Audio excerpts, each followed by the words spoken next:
Hey everyone, and welcome back to another Explainer. Today, we are unpacking a truly profound shift in perspective. We're looking at how to completely dismantle a poverty mindset and flip it into active self-reliance and massive unstoppable momentum. Seriously, we're going to explore the exact mechanics of how dedicated skill building and unapologetic self-reliance act as your main tools for this transformation. We've got some incredible concepts from our source material to walk through today, so let's just dive right in. I want you to ask yourself a question right now, honestly, without any defensive filters, okay? Who is coming to save you? Are you secretly, maybe even subconsciously, sitting back and waiting for some kind of rescue from your current circumstances? You know, it's incredibly common to harbor this quiet hope that a lucky break is just around the corner, ready to sweep in and fix the hard parts of our lives. It's a tough question, but for a lot of people, when they truly dig deep, the hidden answer is, yeah.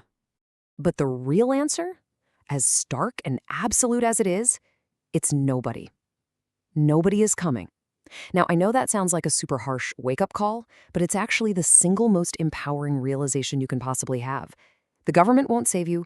The economy isn't going to miraculously fix your life. A sudden windfall, it's not coming. When you finally accept that ultimately only you can save yourself, you stop outsourcing your future. You take the steering wheel back. Section 1. Escaping the waiting room. We really need to talk about escaping, because this is the very first major hurdle keeping people stuck in a rut. It's this persistent, comforting, but highly toxic illusion that rescue is on the way. Most people live their whole lives in the waiting room of their own dreams. Just think about that for a second. It's a tragic reality.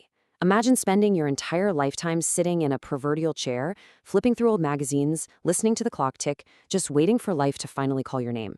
It's entirely passive. It's an existence completely defined by delay, where you're just waiting for life to happen to you instead of getting up and actually living it.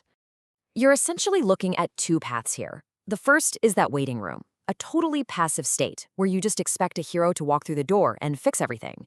You're consuming, you're hoping, but you aren't doing. But then there's the alternative, building.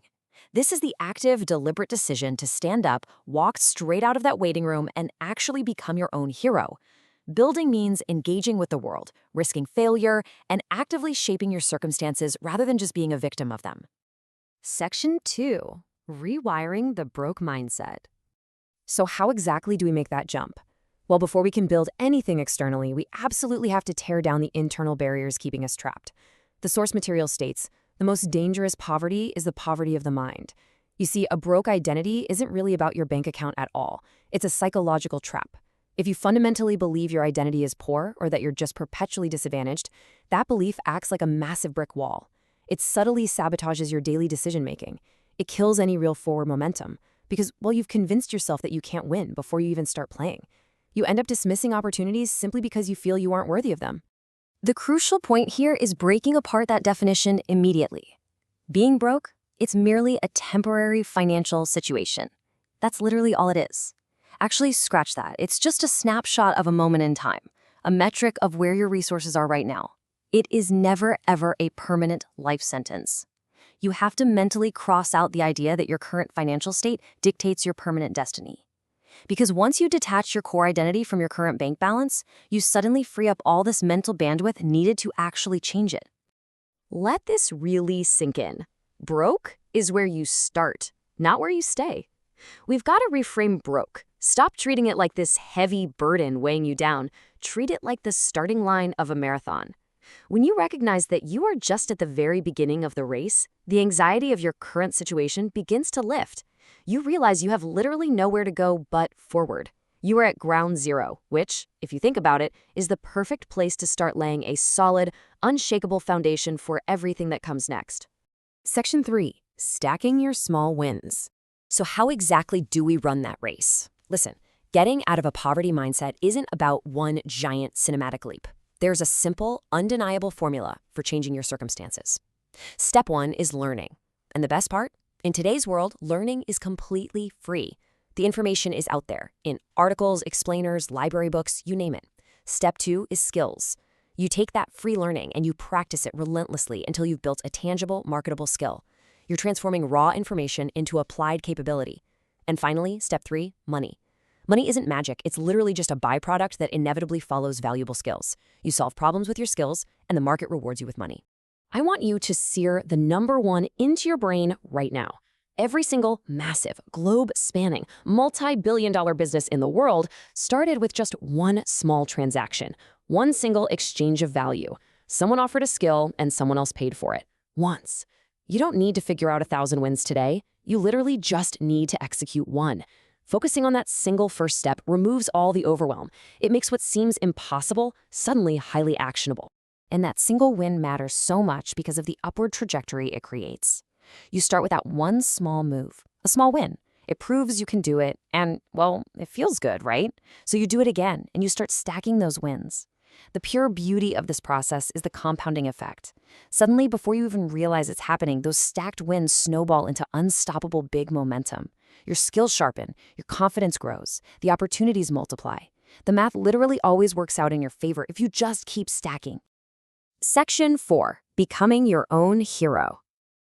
All right, so we've talked about getting out of the waiting room, rewiring the mind, and stacking wins. Now let's focus on the ultimate reward, how the source material totally redefines self-reliance. You know, a lot of people think self-reliance is about having a massive ego or refusing help out of pride. It's not. Strip all the ego away. Self-reliance is not arrogance. It is absolute survival. It's ensuring that no matter what happens in the broader economy or your industry or the whole world, you have the internal tools to keep yourself moving forward. You essentially become bulletproof against external chaos. Because the ultimate prize you get at the end of this journey isn't just financial. When you take the initiative to build it yourself, you get to keep the credit. Nobody can ever take your achievements away from you. But even more importantly, you get to keep the lesson. That hard-earned knowledge, the profound resilience, the specific skills you developed when nobody else was helping you, that becomes permanently wired into who you are. You aren't just building wealth, you're building a fundamentally stronger, way more capable version of yourself. So I want to leave you with this final thought. You are the one you've been waiting for. The hero isn't coming because the hero is already here. All the potential to rewrite your story exists within you right now, just waiting to be activated by your daily habits and choices. So I'm challenging you the minute this explainer ends. Stop waiting, take immediate control of your own momentum, and ask yourself, what will you build today? Thanks for learning with me, and I'll catch you in the next one.